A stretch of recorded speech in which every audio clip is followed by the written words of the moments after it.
വടകര കണ്ണൂക്കര പള്ളിയിൽ രണ്ട് വിഭാഗം ആൾക്കാർ ഏറ്റുമുട്ടുന്നു. നബിദിനമായിട്ട് ബന്ധപ്പെട്ട എന്തോ പ്രശ്നമാണ്, ഏറ്റുമുട്ടി.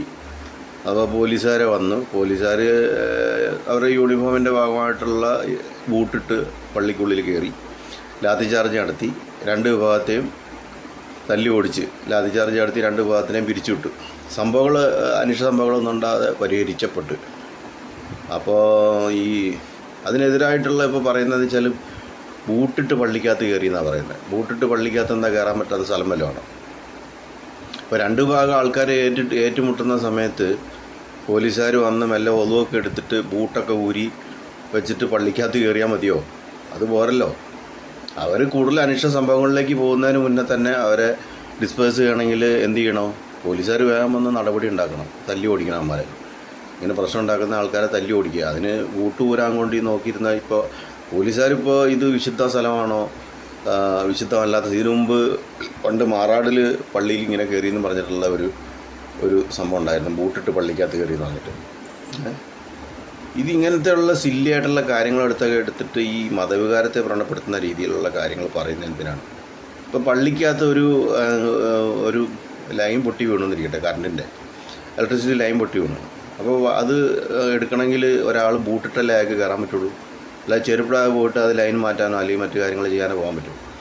അപ്പോൾ അനിവാര്യമായ സന്ദർഭങ്ങളിൽ ഇങ്ങനെയുള്ള കാര്യങ്ങളിൽ ചിലപ്പം അവിടെ ചെല്ലുന്ന ആൾക്കാർ ഇതൊക്കെ ചെയ്തു എന്നിരിക്കും. ഇതിപ്പോൾ അതിൻ്റെ ഉള്ളിൽ പണിയെടുക്കുന്ന സമയത്ത് എത്ര ആൾക്കാർ ബൂട്ടിട്ട് കയറിയിട്ടുണ്ടാവും, അല്ലെങ്കിൽ ചെരുപ്പിട്ട് കയറിയിട്ടുണ്ടാവും അവിടെ പണിയെടുക്കുമ്പോൾ.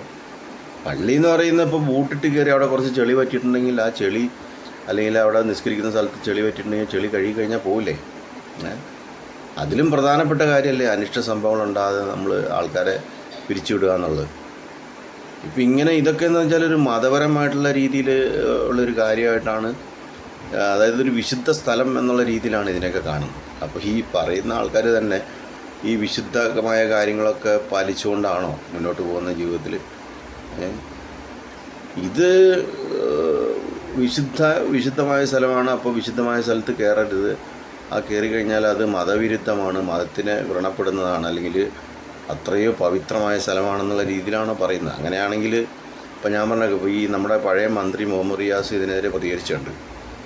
അദ്ദേഹം ചെയ്തത് ഇസ്ലാമികമായിട്ടുള്ള കാര്യമാണോ അദ്ദേഹത്തിൻ്റെ ജീവിതത്തിൽ ചെയ്ത്? ഞാൻ അദ്ദേഹത്തെ കുറ്റപ്പെടുത്തില്ല, അദ്ദേഹത്തിൻ്റെ മിശ്രഭാവത്തെ ഞാൻ പൂർണ്ണമായിട്ട് സപ്പോർട്ട് ചെയ്യുന്ന ആളാണ്. പക്ഷേ പുള്ളി ഇസ്ലാമിക വിശ്വാസം അനുസരിച്ചുള്ള കാര്യങ്ങളെ തെറ്റിച്ചുകൊണ്ടല്ലേ അദ്ദേഹത്തിൻ്റെ വീണ വിജയനെ കല്യാണം കഴിച്ചു.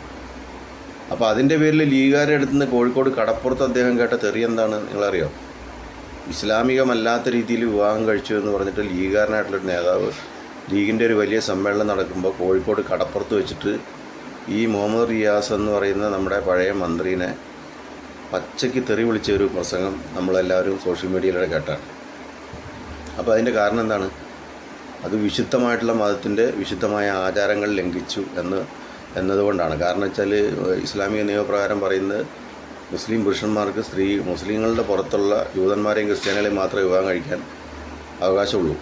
ഹിന്ദു സ്ത്രീകളെ വിവാഹം കഴിക്കാൻ അവകാശമില്ല. അത് ഹിന്ദു സ്ത്രീകൾ ബഹുദൈവ വിശ്വാസികളായതുകൊണ്ട് അവരെ വിവാഹം കഴിക്കാനുള്ള അവകാശമില്ല. അപ്പോൾ അത് പച്ചയ്ക്ക് അറിയാവുന്ന ആളാണ് ഈ മുസ്ലിം ലീഗിൻ്റെ നേതാവ്. അപ്പോൾ അത്തരത്തിൽ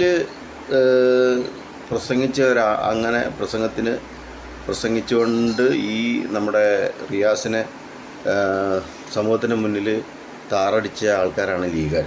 അപ്പോൾ ആ ലീഗുകാരൻ്റെ അതേ സ്വഭാവം ഇവിടെ നിന്നിട്ട് ഇപ്പുറത്തൊരു പ്രതിപക്ഷത്തിരിക്കുമ്പോൾ നമുക്ക്, അല്ലെങ്കിൽ ഇടതുപക്ഷത്തിൻ്റെ ആൾക്കാർക്ക് എടുക്കാൻ കൊള്ളാവുന്ന കാര്യമില്ല. കാരണം വെച്ചാൽ ഇതൊക്കെയെന്ന് പറയുന്ന ഒരു ഭരണത്തിൻ്റെ സമയത്ത് ഇങ്ങനെയുള്ള കാര്യങ്ങളൊക്കെ എന്ന് പറയുന്നത് സ്വാഭാവികമായിട്ട് സംഭവിക്കുന്നതാണ്. പോലീസുകാർക്ക് ചിലപ്പോൾ പള്ളിയിലല്ല അമ്പലത്തിലൊക്കെ കയറേണ്ടി വരും ഷൂസൊക്കെ ഇട്ടിട്ട്. അതൊക്കെയെന്ന് പറഞ്ഞാൽ വർഗീയമായിട്ട് തിരിച്ചു വിട്ടുകൊണ്ട് ജനങ്ങളെ പ്രകോപിപ്പിക്കാൻ വേണ്ടിയിട്ട് ഇങ്ങനെ പറയുന്നത് വളരെ മോശമായിട്ടുള്ള കാര്യമാണ്.